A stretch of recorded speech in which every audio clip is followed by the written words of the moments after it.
Após falarmos sobre trema, né, nós vamos falar da crase, que essa sim é algo que causa muita dúvida, muito problema para muitas pessoas, porque não sabem como usá-la.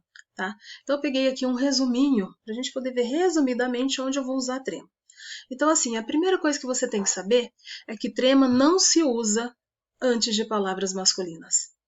Não se usa antes de palavras masculinas. Então você sabendo disso, você já elimina metade da sua dúvida. Tá? Metade dos problemas relacionados à trema está aí. Não se usa antes de palavra masculina. Segundo, não se usa antes de pronome. Não se usa antes de verbo. Não se usa antes do plural. Não se usa em palavras repetidas, frente a frente, cara a cara. Não se usa dia a dia. Não se usa em dias da semana.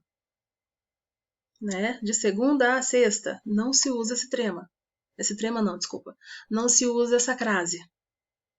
Expressões de futuro ou distância, também não se usa crase. Então tem até um macetezinho, né, que alguns lugares eles ensinam para você memorizar. Então, olha, A mais masculino, crase é pepino. A mais pronome, crase passa fome. A mais ação, crase é marcação. A no singular, mais palavra no plural, crase nem a pau. Então vamos ler isso de uma forma mais divertida e interessante para a gente memorizar isso aí. A mais masculino, crase é pepino. A mais pronome, crase passa fome. A mais ação, crase é marcação. A no singular, mais palavra no plural, crase nem a pau. Para que usar? Então olha bem, a regrinha tá aí. Eu não preciso usar em nenhum momento essa crase. Nesses casos aqui que a gente viu. Momento onde a crase é facultativo. Facultativo significa posso ou não usar. Eu escolho. Tá? Então eu posso usar antes de nomes de mulheres. Não é obrigatório. Eu posso usar. Posso usar depois da preposição até, se eu quiser. Antes de pronomes possessivos, como minha, sua, tua. Antes de palavras como dona, senhora, senhorita, é facultativo. Uso se eu quiser. Não é obrigatório. Agora, que momento que é obrigatório? Eu vou usar a crase sempre. Eu preciso usar a crase quando ela substituir, olha bem, o ao mais o masculino. Quando tiver palavras como a moda, a maneira. Quando eu me falar sobre casa ou sobre terra, um lugar específico. O lugar onde você vive especificamente, a casa onde você vai. Então, olha, especificamente, se é a casa ou a terra no sentido do planeta, eu uso esse crase. Locuções adverbiais. Em horas, eu vou usar sempre relacionado a horas, com exceção do até, após, desde, entre ou para, esses eu não uso o crase. Aquele, aquilo, eu vou usar se for no sentido de a este. Lugares. Então, para lugares eu vou usar. E aí tem um macetezinho quando se fala em crase. Vou a, volto da, crase a.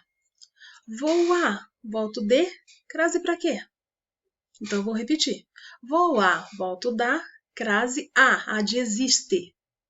Vou a, volto de, crase para quê? Então, eu não preciso usar crase no momento quando eu digo volto de. Não preciso da crase. Mas vou a e volto da, aí tem a crase sim. Vou à Bahia, volto da Bahia, tem crase. Vou a São Paulo, volto de São Paulo, não tem crase. Então, esse a São Paulo não tem crase. A Bahia tem, que a Bahia é feminino. Tá? São Paulo, não. E só para recapitular, a crase é a junção da preposição a com o artigo a. Então, são dois as para não ficar a. Eu substituo esse a por um a com esse acento diferencial, tá? Esse acentinho aqui, ó, que é para o lado inverso do agudo, tá? Então, crase é uma junção da preposição a com o artigo a. Continuando nosso tema ortografia. Nós vamos falar agora de hífen. Hífen é o famoso tracinho que a gente usa entre as palavras, tá? Ele é usado para separar sílabas também, mas também é usado entre palavras. Às vezes a palavra pede esse tracinho, e não é para separação de sílaba, ela pede para mostrar os elementos. Então a gente vai ver algumas regrinhas com relação a isso. Tá? Algumas coisas mudaram, outras se mantiveram, tem gente que já conhece todas elas. Então eu escrevia essas 3 palavras aqui, ó, manda-chuva, paraquedas e paraquedista, eu escrevia com o hífenzinho, olha o hífen aqui, ó. Eu escrevia antes usando o hífen. Hoje não precisa mais, ó, escrito junto, manda-chuva, paraquedas e paraquedista, é junto. Onde também eu vou fazer uma alteraçãozinha, que alguns até estranharam. Aqui, ó, se eu tenho vogais iguais, ó, vogais idênticas, eu vou separar. Se eu tenho aqui, ó, olha bem, ó, uma vogal aqui, e aqui eu tenho uma consoante, mas o que eu faço? Eu tiro esse hífen e coloco um outro S, então eu vou dobrar o S aqui, ó, antissemita. Tem casos aqui, ó, se eu tenho vogais diferentes, olha lá, vogais iguais eu vou separar, vogais diferentes eu vou unir. A alteração tá aí. Então, vogais iguais, agora eu separo. Vogais diferentes, eu uno. Então, infraestrutura é uma coisa só. Tá? Ó, subhepático. Aqui, ele lembra muito a regrinha do subhumano. Porque tem um H aqui, ó. Hepático também tem um H. Para não ficar assim, ó, subhepático, eu coloco sub, hífen, hepático. Eu coloquei esse hífen para separar, para ficar melhor para a pessoa entender do que está falando. Então, quando o segundo elemento é iniciado por B, por H ou por R, ó, o carro aqui, H, eu uso o hífen. É usado quando o segundo elemento é iniciado com H, ó, co-herdar. A gente já falou sobre isso, ou co ou com. Coedição vira coedição junto. Coautor vira coautor junto, ó. Vogais diferentes, mantém essa regrinha aqui. Ad, se eu dobro ele, ó, com outro D, ou um H, ou um R, vai o hífen aqui, ó. Mantém o hífen. Circum, eu vou juntar. Olha bem, ó, era junto, desculpa. Aí agora eu vou separar, porque ó, MM não, eu separo. Então, se eu tenho um H, um M ou um N, ó, eu também vou colocar um hífen. Palavras ali, ó, com bem. Então, bem feito, bem me quero, bem querido, antes era hífen e era usado um M. Agora vamos recapitular. Qual era a regra do M?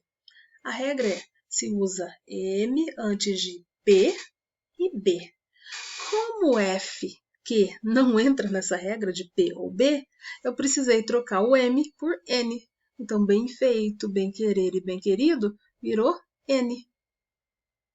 Porque para juntar os dois, eu preciso respeitar a regra. Se usa M apenas antes de palavras com P ou B.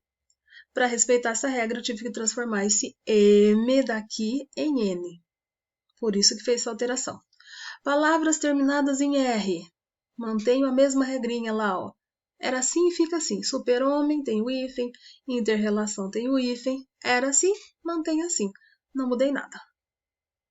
Vamos falar de acentuação, que é um assunto também bem complexo quando se fala assim, onde eu vou usar o acento? E aí tem umas regrinhas.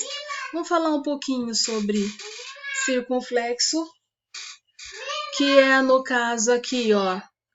Eles vêm, eles leem, voam, enjoam. Esse circunflexo desapareceu dessas paroxítonas. Não preciso do circunflexo mais dessas palavras.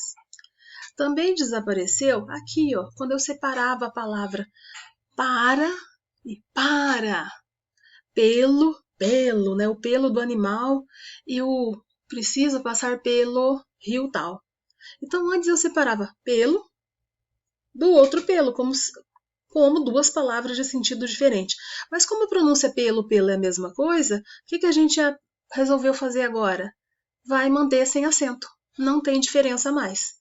Polo também entra na mesma regra. Pera entra na mesma regra. Antes a fruta tinha um acento circunflexo. Agora é a mesma coisa. Esse pera ou pera, né? Que a pessoa está falando ali, não tem.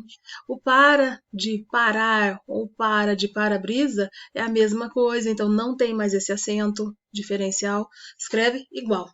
Então, todas essas palavrinhas, a partir da mudança, ela não tem esse acento diferencial. É usado igual. Também não mudou aqui, ó. Olha aqui, ó. O por, ele é opcional, a pessoa usa se quiser.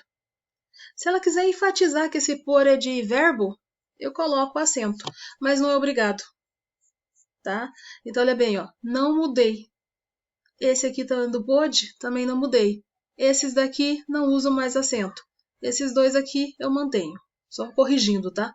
Esses dois eu mantenho o acento, esses daqui não preciso usar mais. E a palavra forma ou forma, não precisa colocar acento se você não quiser, tá? Forma ou forma, é só hora de falar que você distingue pelo som ser de forma ou de forma, verbo ou objeto, mas não preciso colocar acento. O por eu coloco porque mantém como verbo, pôde também é a mesma coisa.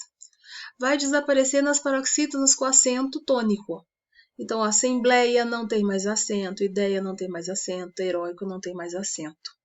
O que não vai mudar? Herói continua igual, dói continua igual, anéis continua igual. O que continua igual são as oxítonas. As paroxítonas eu mudo, a oxítona não. Agudo no I, eu mantenho o acento agudo no I e no U. Em palavras são hiatos. Então, olha lá, feiura não é hiato, tá? O fei fica aqui, mas o U, como é um hiato, eu tiro o acento. Bocaiúva, a mesma coisa. Então, se eu tenho um encontro de duas vogais em sílabas diferentes, eu tiro o acento. Palavras que não vão mudar, Piauí, Tuiuiu, saúde, essas não mudam.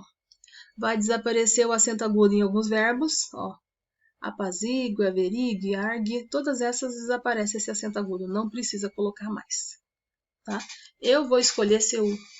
eu vou escolher não, eu não preciso usar esses acentos aqui, aqui eu não mudei, e aqui como é um hiato, eu tiro o acento, tá? Não preciso do acento para saber que é hiato. Paramos aqui com relação ao uso da acentuação.